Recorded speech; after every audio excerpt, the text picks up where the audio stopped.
Alors, je vais vous présenter un petit peu mes jeux, justement.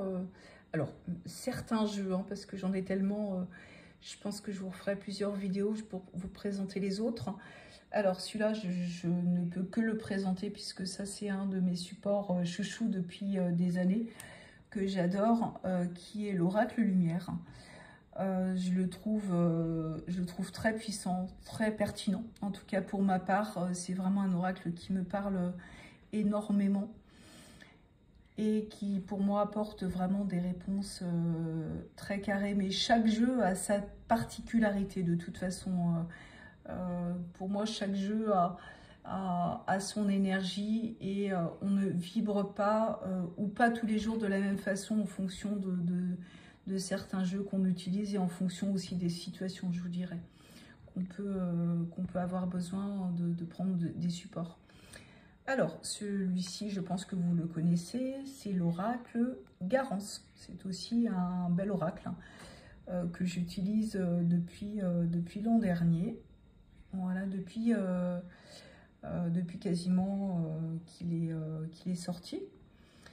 Et c'est quelque chose que j'aime beaucoup parce que je le trouve très bien illustré, je le trouve assez simple, avec justement toutes ces couleurs qui sont bien caractéristiques justement de la situation.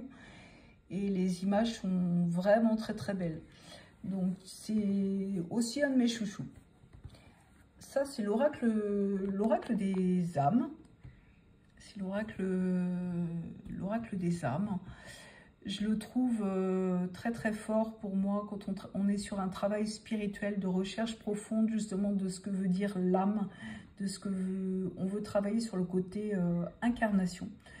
Je le trouve vraiment pas mal justement pour pouvoir avoir des précisions justement par rapport où on en est, où on se situe justement sur la temporalité du moment, justement au niveau karmique, au niveau du travail personnel, au niveau de plein de choses. C'est vraiment un bel oracle aussi, avec des compléments de cartes où justement on peut travailler ces cartes noires que vous voyez en dessous.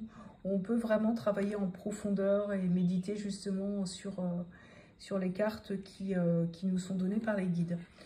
Alors celui-ci, je ne sais pas si certains le connaissent, c'est l'oracle de la rose. Je le trouve vraiment très puissant. Très canalisé, voilà. Pour moi, on est peut-être plus sur des énergies, moi je dirais maréales, voilà, et relié au côté à la fois cosmique, divin,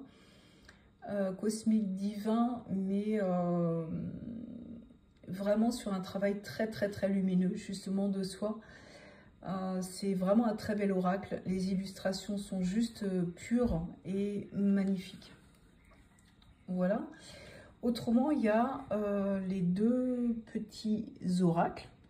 Donc, il y a ce petit oracle qui est aussi un bon complément à celui-ci, qui est l'oracle Garance. C'est le petit oracle des guides de lumière. Je trouve que ça nous permet de pouvoir tirer une, voire 3 cartes complémentaires par rapport justement à la situation donnée. Et le second, c'est le petit oracle des synchronicités. Ça nous permet aussi justement voilà, de pouvoir découvrir aussi une certaine temporalité ou les signes que l'univers aussi peut nous donner. Moi, je pense que c'est un bon complément. Je l'utilise très souvent. Je les utilise rarement tous ensemble. Voilà. Je les utilise, ces deux petits oracles, souvent avec l'oracle Garance. Donc voilà, j'espère que cette présentation vous a plu et n'hésitez pas à me demander si vous souhaitez d'autres présentations de mes autres oracles. Belle fin de journée!